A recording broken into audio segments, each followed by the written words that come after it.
One thing I've learned from studying successful people is that each and every single one of them at one point learned how to win the inner game.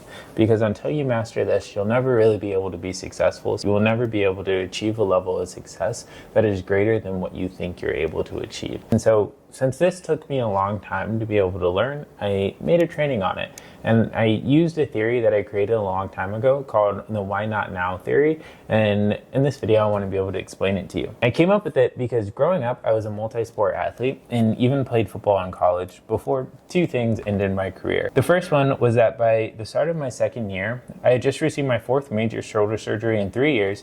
And the second one was because my mental health became so bad that when I was on the field, I was fighting against myself more than I was the person on the opposite side of the ball from me. And at the time, I was obsessed with wanting to be the best, which generally isn't a bad thing, but the fuel I used to be able to keep that motivation going, well, let's just say it wouldn't have won me an award for being the poster child for mental health. And in fact, at one point, it had gotten so bad that my coach made me see a therapist who told me that I was severely depressed and needed to be on antidepressants if I wanted to live a quote-unquote normal life. But because I decided I didn't want to rely on pills to feel normal my whole life, I became obsessed with wanting to figure this out on my own. Since then, I've read close to 100 books on mindset and how the brain works. Plus, I spent multiple 5 figures on mentors to try and help me understand how somebody can achieve their goals without having to rely on negative self-talk or constantly standing in their own way by losing the inner game. And I want this page to be a place where I can share the lessons that I've learned, not because I feel like I've completely cracked the code on this whole mindset thing, but because even till this day, I catch myself holding myself back from reaching my full potential. And these notes are what I've used to remind myself on how to win the inner game we all face in life, and I figured if you clicked on this video, it could help you too. And so why should you care about winning the inner game in life? For me to fully be able to explain this, the first thing I have to do is be able to explain what happens when your brain is trying to achieve two things at once. So to go back to the football example, I always wanted to be the best, but I was also really scared of messing up, which held me back a lot of the times. And if we think about multitasking as working towards two objectives at once, it's safe to say that's exactly what's happening when we obsess over wanting to be the best at something, but also being afraid to make mistakes. And to give you another example of how this has showed up in my actual day-to-day life now that I'm no longer in sports, I remember one time I got a sales mentor and we were reviewing one of my calls, and within 5 minutes he stopped it and he asked me if I was okay, because the version of myself that was showing up on those calls was completely different than the version of myself that he was talking to minutes beforehand. And it turns out that I was so obsessed with not messing up so that I could get the sale, it caused me to talk 10 times faster than I normally do and only focus on the script instead of listening to the prospect and allowing myself to be fully present in the conversation. And this prevented me from ever being able to actually get into flow state.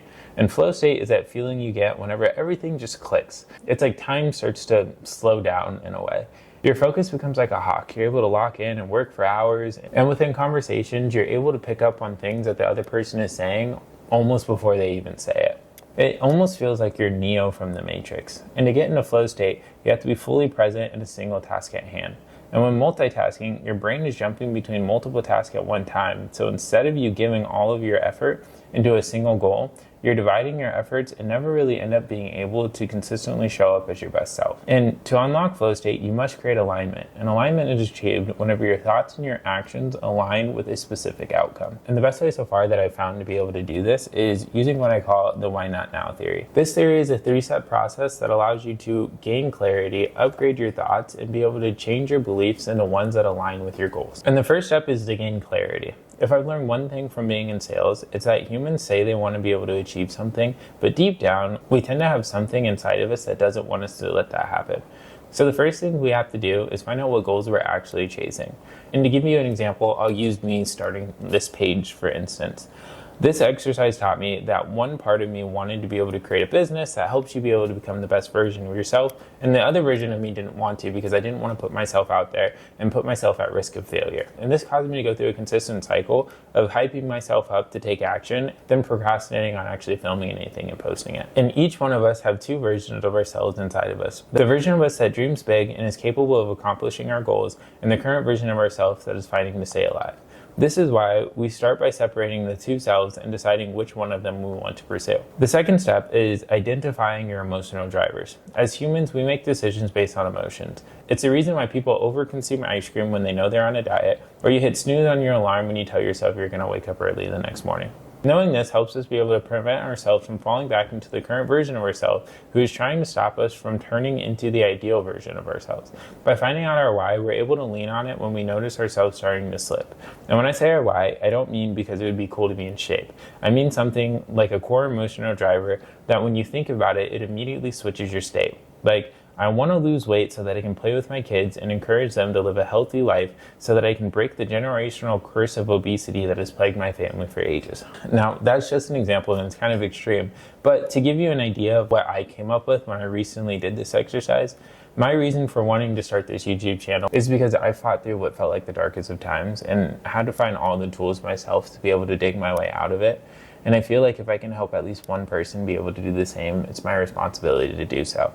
And by discovering my core emotional drivers, I've been able to use that fuel to push past limiting beliefs and start taking actions to actually achieving my goals. Now, the last step is for anyone like me who has big goals that naturally come with limiting beliefs around if you're actually able to accomplish them.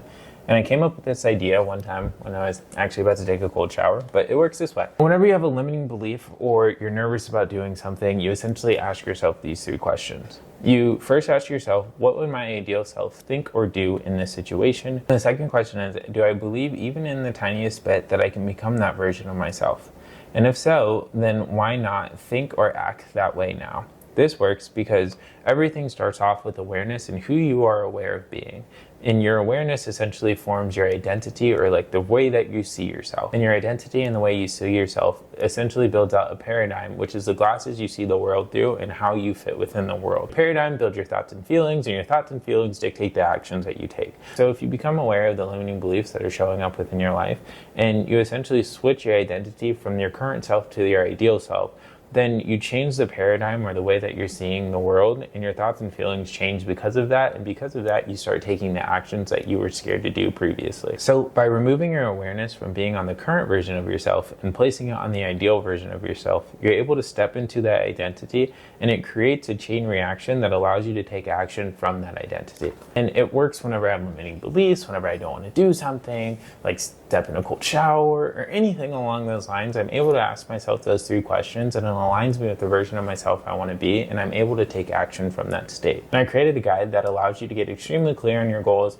be able to understand your core emotional drivers, and then be able to leverage that so that whenever you do the Why Now method, not only are you just thinking about like who you want to be and not really having a crystal clear idea around it, but being able to tap into that version of yourself that you want to be, and then be able to use your core emotional drivers to really be able to step into that state.